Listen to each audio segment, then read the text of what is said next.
In order to heal, we must first become aware of how sick we actually are, right? But once you know and you've started healing and you started working on your wounds, how do you know when your healing is working? And how do you know what phase of healing you're even in? If you've been asking those questions, you've come to the right place. We're going to talk about it today. Welcome to the Inner Alchemy podcast, where your shadows come out to play and things done in the dark comes to the light.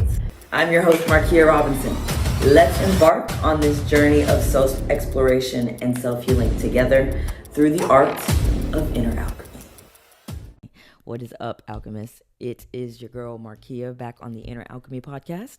Today, we're going to be talking about the 3 or really 4 stages of trauma healing and how you can actually know when your healing is working. How do you know when you're making progress?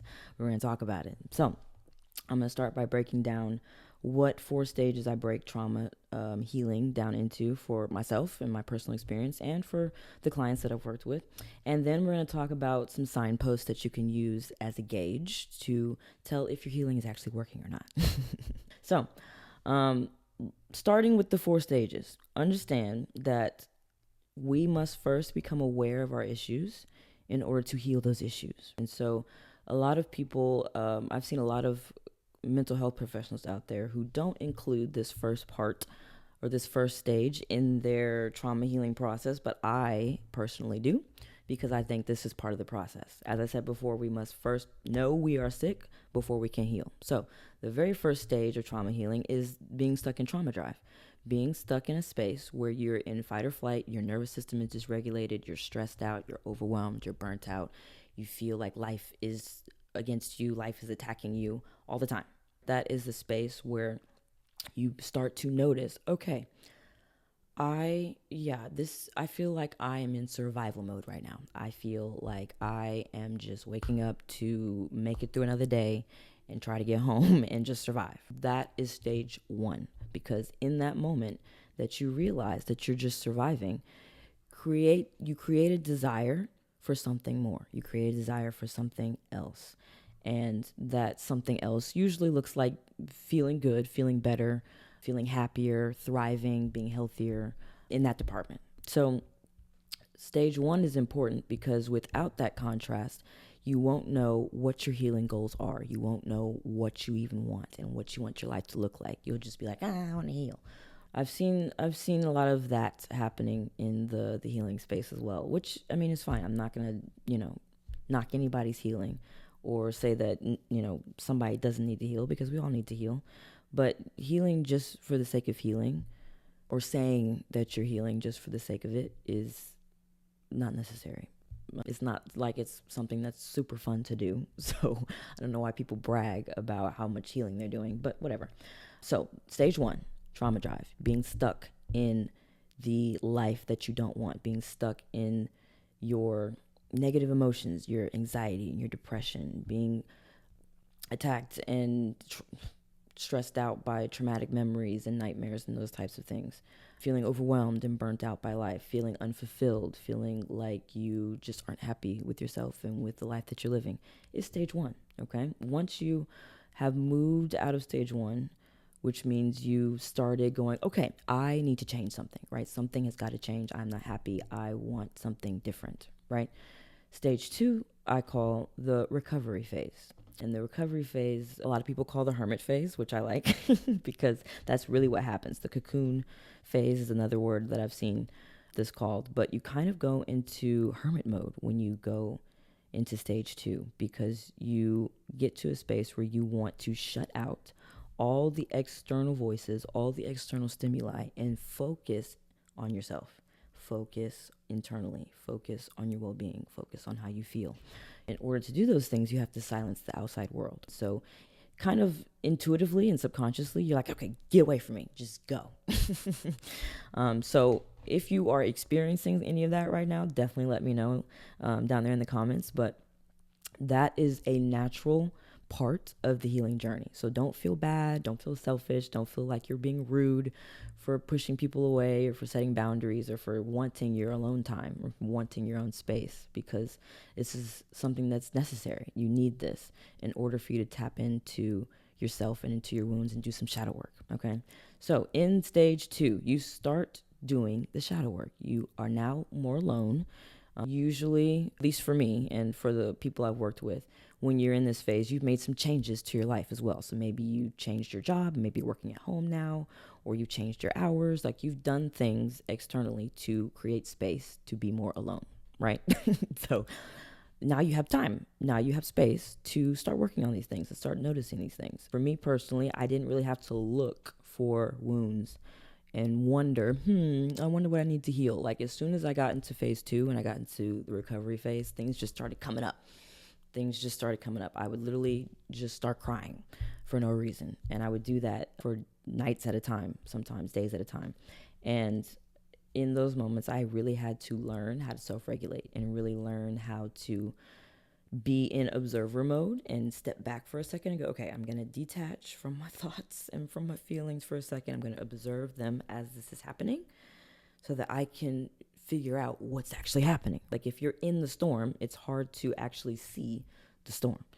It's not till you get in the eye of the storm or you're on the outside that you can actually see what's going on. So being in observer mode is an important tool to master when you're in phase 2. You've got to detach from your thoughts and your feelings and go, okay, I'm going to just hold space for myself for a second and just listen to what's coming up. Just listen and feel into what's coming up for me. That'll be one of the best guiding lights for you when things come up that you don't understand, because the body does store trauma.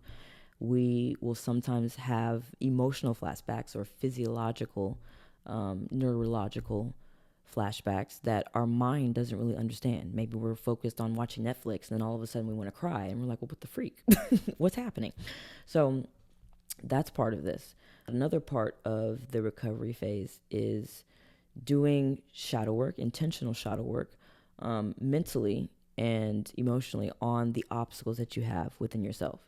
The easiest way to do this is to look for the ways that you self-sabotage yourself, the unhealthy coping habits you have, like drinking and smoking and binging food or Netflix or social media or whatever else.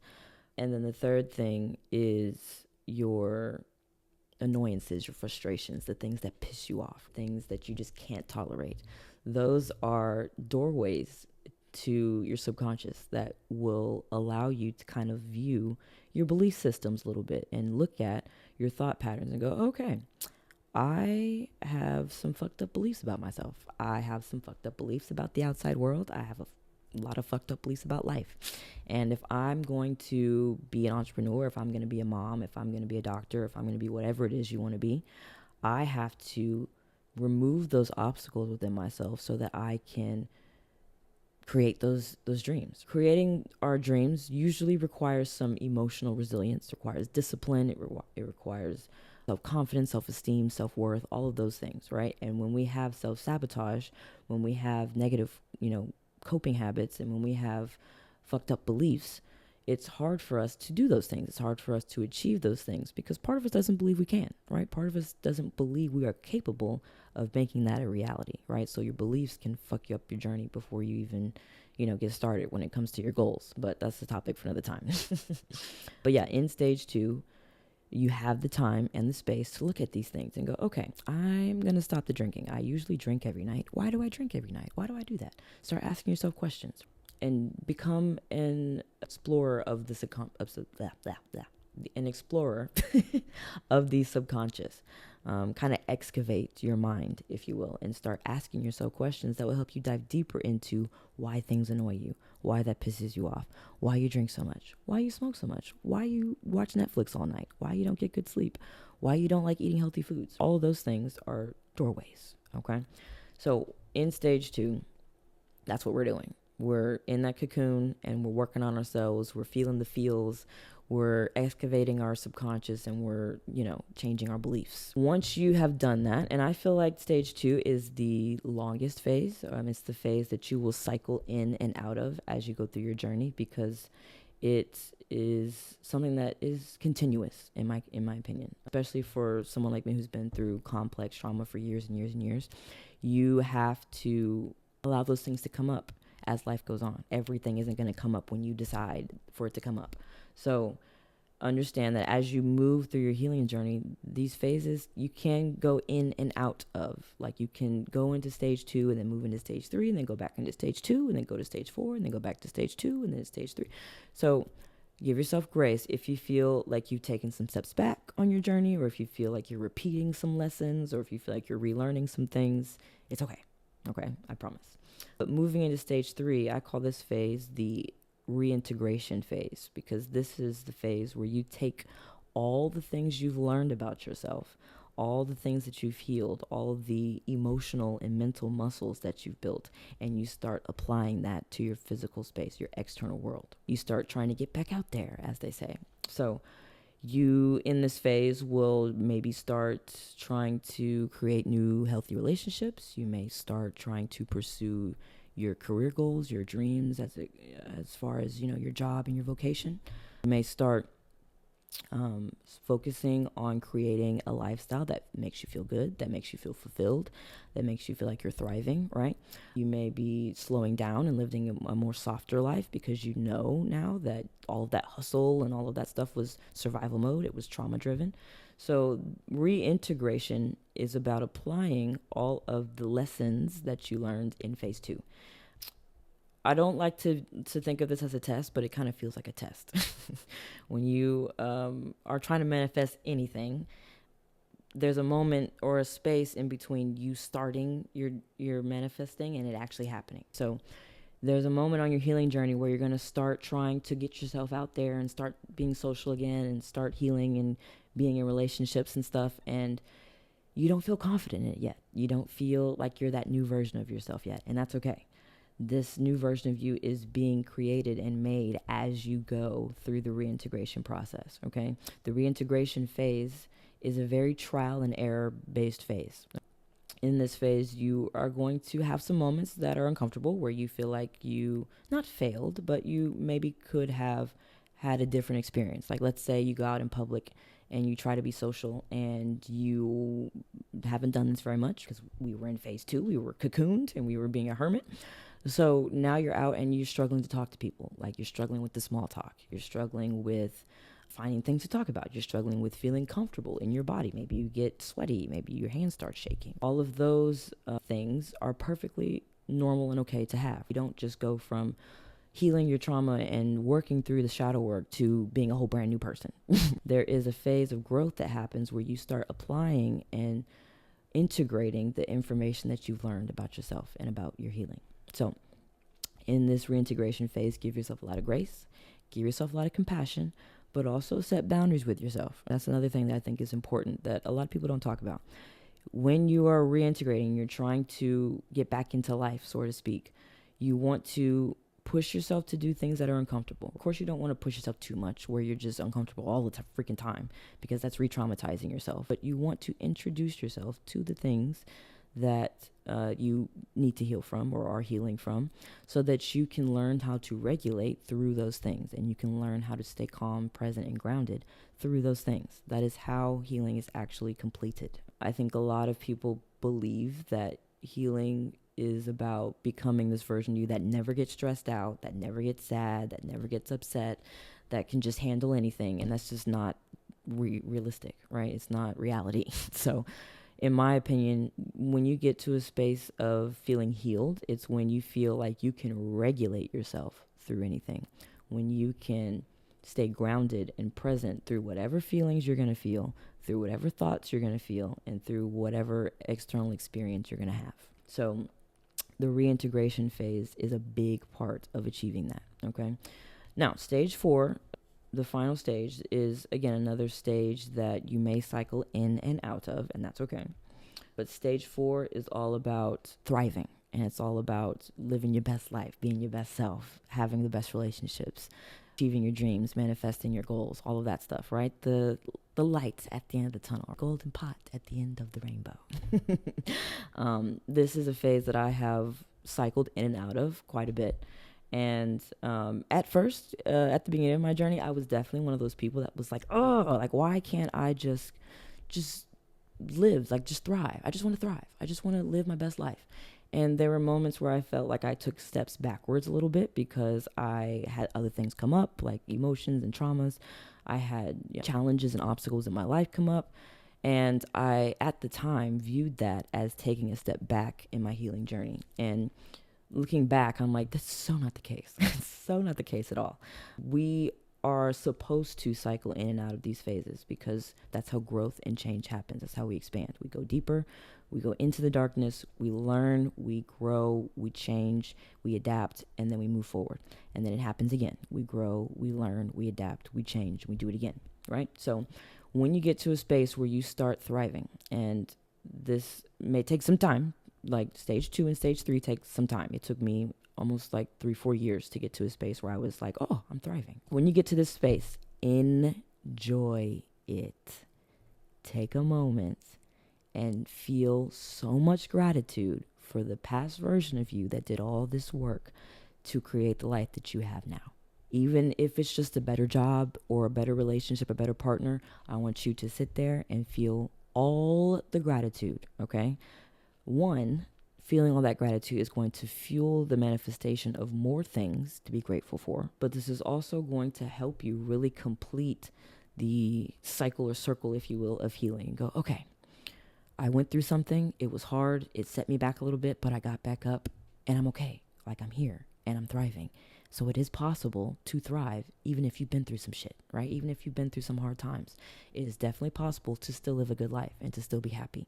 So in stage 4, you start learning what thriving is all about, because thriving is a totally different way of living and way of thinking than surviving. And a lot of us have been surviving our whole lives. So when you get to a space where you're thriving, you have to learn how to live in that. You have to learn how to stay grounded in that. I didn't know at the beginning of my healing journey that I would actually have to learn how to sit with good emotions and not just the negative ones. Like when you feel overwhelming amounts of gratitude, when you feel overwhelming amounts of joy and happiness and fulfillment, it can feel uncomfortable. It can feel uncomfortable, believe it or not. I was actually working through this a few months ago. I was sitting in my new home and talking with the love of my life, who I'm going to marry, and just feeling grateful for all the things that I have now, and remembering, of course, my journey and all the things that I worked on and had been through to get to this point. And I just got overwhelmed with so many good feels, like all of the good emotions that people say you want to have. I was like, oh yeah, okay, we're happy, feeling so much joy, so much gratitude. It was like, I can't contain it. I'm gonna explode. And so that was when I learned, okay, this is a part of my healing as well. Actually getting my nervous system used to being full of joy and being full of gratitude and being happy is a part of this process. Because when you feel feelings that you can't ground or that you can't feel regulated in, what you do is you start self-sabotaging to cope and to regulate so that you get back to a state of comfort. You get back to a state of calm. And so what will happen for a lot of people as they move into stage 4 is they'll start freaking out and go, okay, this is like, it's almost like it's too much good. And they're not consciously doing this. They're not going, oh, too much good, I don't want it. It's a subconscious thing. Your body, your mind is just trying to keep you safe. And so you may avoid doing some things. You may put off doing some things like that, because you haven't fully grounded and fully accepted the feelings of being in a thriving lifestyle, being in a thriving state. So practice expanding your nervous system and your body when you get into this phase, okay? Feel good about feeling good, right? Make it a normal thing. Make it something that you can access every day. Because if you do that, what you're doing is actually creating more resilience, more strength in your nervous system for more joy and for more abundance and for more gratitude and for more connection and for more love. And that's what we all want. More love, more connection, more joy, more happiness, right? So in order to create more of that, we have to first ground and expand our current vessel, our current body, our current nervous system, and go, okay, this level of joy is okay. This level of joy is normal. This level of gratitude is normal. And once it becomes your new normal, you'll stay in that stage 4, that thriving space, a lot longer and a lot more. So As you move through these phases, it's important to understand how to gauge whether or not you are moving in the right direction. Because you can move in and out of these phases, how do you know when you're moving forward and when you're moving back and when you moving to the side and when you haven't made progress? So we're going to talk about it right here. The first thing that I feel like is an indication that your healing is working is you're able to feel your feelings more. You're able to hold space for big emotions, intense feelings, a lot better than in the past. And this was huge for me. I have never been an overly emotional person. So when I came in contact with big emotions like grief and rage and stuff like that, it was hard for me to feel those. And I wanted to avoid the crap out of them. I would drink, I would go out and distract myself with my friends. I would watch TV for hours and hours. I would do things to distract my mind from what I was feeling. And because I did that, of course, it built up and I had stored trauma and I had to heal that and release that. But in order to keep it from happening again, I had to learn, okay, we need to get okay with feeling our feelings. We need to get okay with feeling negative stuff, positive stuff, all the things. So in those moments where I notice myself crying or being sad and I'm able to get through that, or moments where I get really angry with my partner and I am able to breathe through that and still communicate or still be respectful, those are moments where I'm like, yes, Kia, you did that, girl. Like, that is a sign we are making progress, because past you was not able to do that at all. So that's number one. If you're able to feel your feelings, that's something not a lot of people can do, actually. I know we're all adults, we're all grown, but not a lot of us are mature emotionally. So that is definitely number one. Number two, the second sign that you're making progress is your physical health actually gets better. You're getting sick a lot less. Maybe your body composition has changed. You look a lot healthier. You feel a lot more energized. You feel a lot better. Usually, not all the time, but usually when you start healing, you start making healthier choices as well, right? Like, you start doing things that are based in self-love, that are based in self-care. So if you're noticing a change in your health, this is definitely a good sign that you're making progress in the healing department, okay? Moving on to number three, looking forward to doing the things that you love again is definitely a sign that you're making progress, okay? I know this isn't really something that is tangible, like your physical health being improved or you feeling your feelings, but this is something behaviorally that I noticed in myself and in my clients. When you are going through that dark night of the soul moment of your life and you feel depressed and you feel emotionally run down and all those things from healing, because healing is exhausting, to put it nicely, you kind of lose interest in doing things. You kind of lose interest in doing things that you know you love. Like, I know I love to paint. I know I love to work out. I know I love being outside and camping and hiking and doing all those things. And all of those things just stopped when I was in, phase 2 and even some of phase 3 of my healing journey. I just didn't have the motivation or the drive to do those things.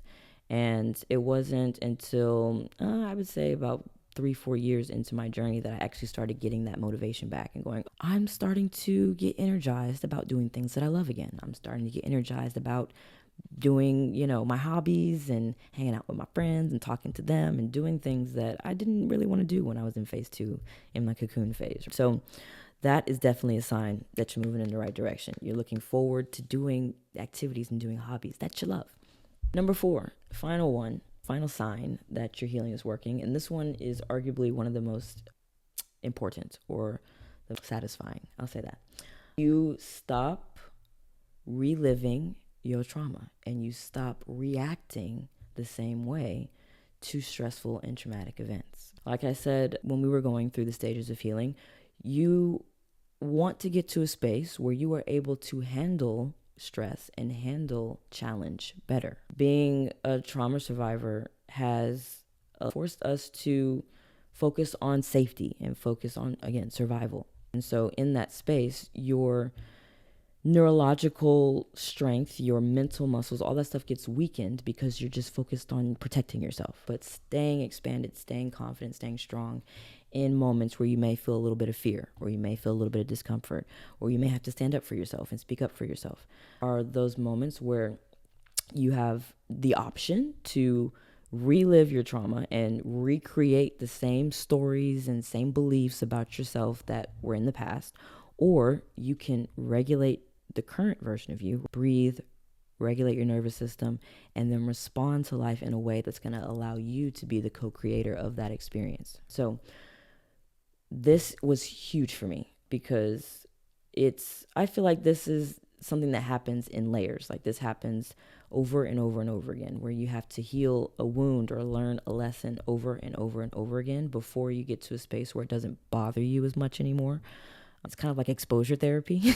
I mean, it is exposure therapy, but I got to a point where I didn't have the same anxiety or fear come up when I was in social settings, or I was able to handle conflict and handle speaking up for myself a lot better during arguments and during uncomfortable conversations, where the past me would have just shut down. She would have avoided, she would have self-sabotaged, and she would have done a whole bunch of things that would have taken her further away from the life she was trying to create. And so when you experience these moments, you have got to celebrate them. You've got to celebrate them because a lot of work was done in order to make this happen. Choosing to consciously create your life is how you stay healed. It's how you heal and continue to thrive. And that comes from you building up strength and building up resilience, mentally and emotionally, of course, but also in your self-regulation and also in your body. So when you get to that space, definitely celebrate it. Pat yourself on the back and definitely feel all the gratitude for the work that you've done to get to that space, okay? So those are the signposts that I kind of use to gauge whether my healing is working or not.